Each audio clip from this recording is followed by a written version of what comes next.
Hey, what's up guys? Welcome back. In this video, we're going to be looking at backdoors. Don't worry, you're still on the right course. When it comes to computers, a backdoor is a means of access to a system or an application that bypasses the normal authentication process. Interestingly, backdoors are not always malicious in nature. In fact, it was common for developers and for manufacturers to include some kind of access method in their applications or hardware in order to carry out testing, routine maintenance, or troubleshooting. I have first-hand experience with this myself. I worked for a software company that included a kind of backdoor in its software. Now, if you entered the right password and clicked in the right area of the login screen, you could access any customer application and their data. This type of access is really handy for developers and for support staff, as it provides a convenient way to bypass the authentication. It's also really handy for attackers if they're able to discover these backdoors. That's why intentional backdoors like these are now considered bad security practice and should no longer be used. That said, sometimes backdoors can be added during an application's development and testing stages, which is fine, but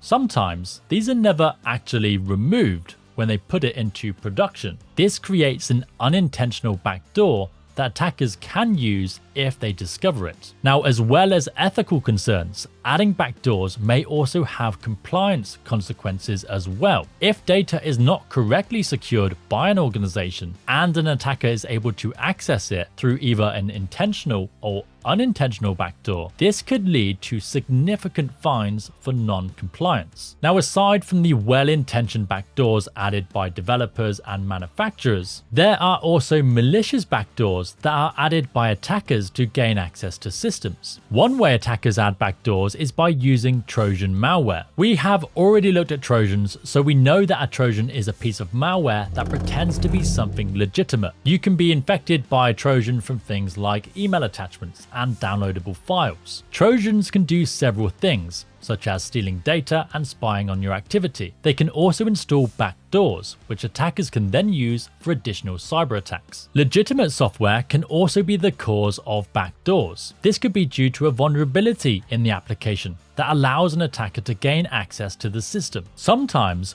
backdoors can be planted within the application without the author's knowledge. For example, in 2011, an FTP server application was compromised and a new version was added to the download site. The problem was that this new version that was modified by the attackers contained a backdoor. When someone attempted to log into a compromised FTP server using a username that contained a smiley face, this would activate the backdoor. The backdoor caused the server to open a port that the attackers could then use to establish a connection, allowing them full control over the server. The FTP server application that I'm talking about is called VSFTPD, which stands for Very Secure FTP Daemon. Ironic, I know. Luckily, this was quickly fixed. Another example is the backdoor used in the SolarWinds attack back in 2020. SolarWinds is a popular software company that fell victim to a sophisticated attack that compromised the software supply chain. The attackers injected a backdoor into their flagship product, Orion IT management software. When customers updated their software, they unknowingly installed the backdoor, giving the attackers access to numerous high-profile organizations, including government agencies and Fortune 500 companies. Now, we're going to look more at supply chain attacks later in this course. When hackers gain access to a system, they usually want to stay there for as long as possible. They can use Trojan backdoors or software backdoors. They can also do things like enable services such as Remote Desktop Protocol or RDP. This allows them to connect back to the compromised machine whenever they like. They may install and use legitimate remote access tools like TeamViewer or Screen Connect. These are genuine tools used by administrators to remotely control computers. However, if an attacker installs these, they can be used as backdoors. Attackers may even create new accounts that they can use later to get back into the system. Often, these accounts are given names designed to make you think that they are some sort of important service account. For example, I once saw an account with the name Symantec added by an attacker, which is the name of a well-known antivirus software. This video is part of our Security Plus in 31 Days course. If you like this video, you are gonna love the full course. Not only does it cover each exam topic in simple and easy to understand videos, but it also provides hands-on labs.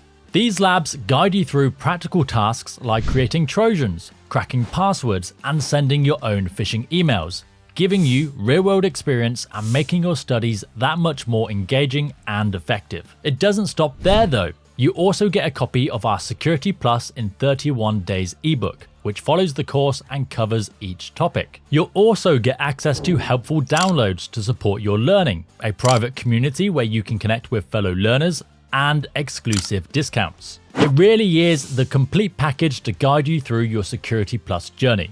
Check it out in the description below. Okay, so a backdoor is a way to bypass standard authentication processes to access a system or an application. There are several types of backdoors, but these are some of the most common ones. Let's end with a couple of quiz questions. Question 1. Which one of these could unintentionally create a backdoor in an application? A. Leaving hard-coded credentials in the source code. B. Applying security patches that address known vulnerabilities. C. Allowing users to temporarily disable MFA. D. Disabling accounts that have not been used for a long time.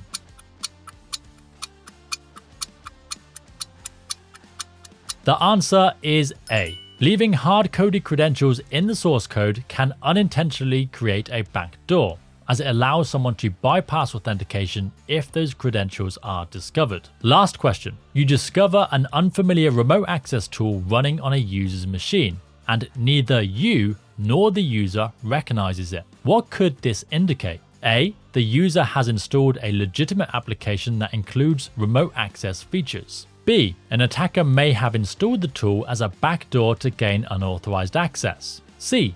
The operating system has automatically enabled remote access for troubleshooting. Or D. The tool was likely installed by an operating system update.